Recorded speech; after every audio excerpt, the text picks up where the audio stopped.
Mes chers compatriotes, mes chers téléspectateurs, ce que je m'apprête à vous révéler aujourd'hui est une véritable bombe politique qui secoue les fondements même de notre République. Une information qui, si elle se confirme, pourrait changer à jamais notre perception de cette élection présidentielle de 2025.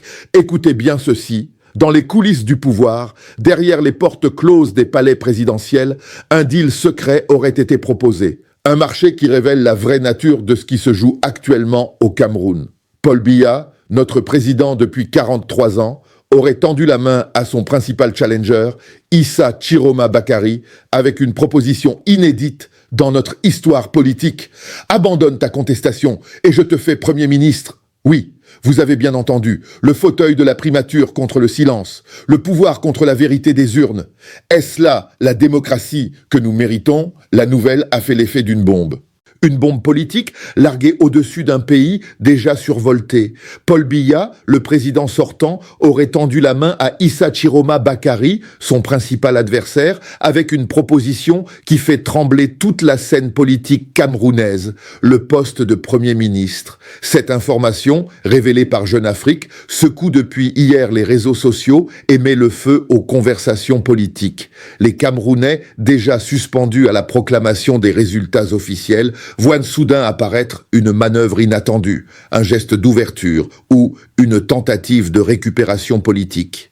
Il faut dire que le moment est critique. Le Conseil constitutionnel devait proclamer les résultats définitifs de la présidentielle au plus tard le 26 octobre. Mais, à mesure que la tension montait dans les villes du Nord, Garoua, Maroua, Mora, la pression est devenue insoutenable.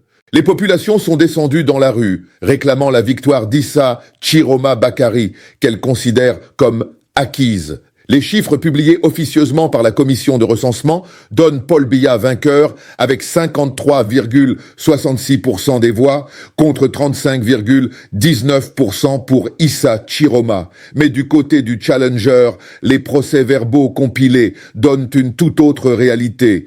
Plus de 62% pour Chiroma. Un écart impossible à ignorer. Et c'est dans ce climat électrique que surgit la fameuse main tendue.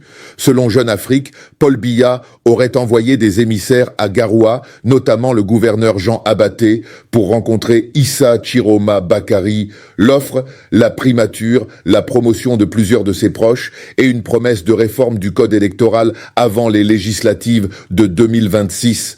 En échange, Chiroma devait freiner sa contestation, cesser de publier ses procès-verbaux, calmer sa base et reconnaître la victoire de Biya. Un marché politique presque classique dans l'Afrique du pouvoir, on ne partage pas la victoire, on achète la paix. Une offre hors norme, mais il y a un détail qui en dit long. Traditionnellement, au Cameroun, le président francophone choisit un premier ministre anglophone. C'est une sorte d'équilibre symbolique dans la structure du pouvoir. Or, ici, Biya serait prêt à briser cette règle pour nommer un nordiste francophone. C'est dire l'urgence politique du moment. C'est dire aussi à quel point la pression populaire inquiète le régime. Car sur le terrain, les signaux sont clairs. Les populations ne croient plus aux résultats officiels. Elles réclament la vérité des urnes et elles sont prêtes à se mobiliser massivement. La réponse de Chiroma. Selon Jeune Afrique, Issa Chiroma a refusé catégoriquement. Un refus net, presque instinctif. Son entourage affirme qu'il considère cette proposition comme une tentative de neutralisation politique.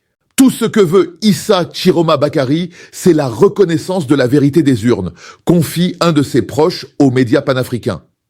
Ce refus marque une rupture historique. Pour la première fois, un opposant camerounais ne se laisse pas séduire par un poste ni par des promesses. Et cela dans un pays où le compromis politique a souvent servi à étouffer la contestation. Les diplomates dans l'ombre.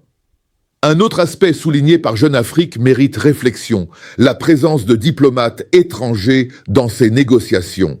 Plusieurs chancelleries auraient encouragé Issa Chiroma à accepter la main tendue dans le but d'éviter une crise post-électorale.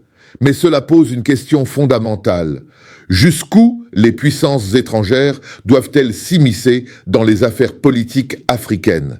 Car ce qui se joue ici dépasse le Cameroun. C'est le rapport de force entre souveraineté africaine et influence occidentale qui se rejoue. Les diplomates occidentaux, toujours prompts à donner des leçons de démocratie, semblent paradoxalement peser dans la balance du pouvoir. Le report des résultats, un lien? Et c'est là que la question se pose. Le report de la proclamation des résultats à lundi prochain a-t-il un lien avec ces tractations secrètes? Tout laisse à penser que oui. Le Conseil constitutionnel devait initialement rendre sa décision cette semaine. Mais face à la tension populaire dans le Nord, et surtout à l'existence de négociations parallèles entre le pouvoir et l'opposition, le régime aurait choisi de gagner du temps. Ce report permet de calmer les esprits, de tester la réaction de la rue et peut-être de rouvrir la porte à un compromis politique de dernière minute. Mais il trahit aussi une peur, celle d'une explosion nationale. Car si les Camerounais du Nord persistent dans la rue, si les forces de sécurité ripostent et si la contestation s'étend, le pouvoir risque de perdre bien plus que l'élection. Il perdra la légitimité. Alors que faut-il retenir de cette main tendue de Paul Biya à Issa Chiroma?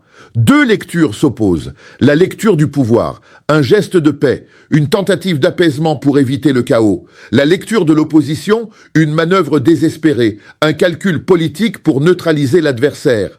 Entre ces deux visions, il y a la réalité du peuple, celle des Camerounais qui descendent dans la rue, non pas pour des postes, mais pour la vérité des urnes. Le Cameroun vit un moment charnière, un moment où la politique n'est plus seulement un jeu d'élite, mais un cri populaire. Et dans ce cri, il y a un message simple. La patience du peuple a des limites. Quand un président en fin de règne tend la main à son adversaire, ce n'est pas toujours un signe de grandeur. Parfois, c'est simplement le geste de celui qui sent que le pouvoir lui échappe.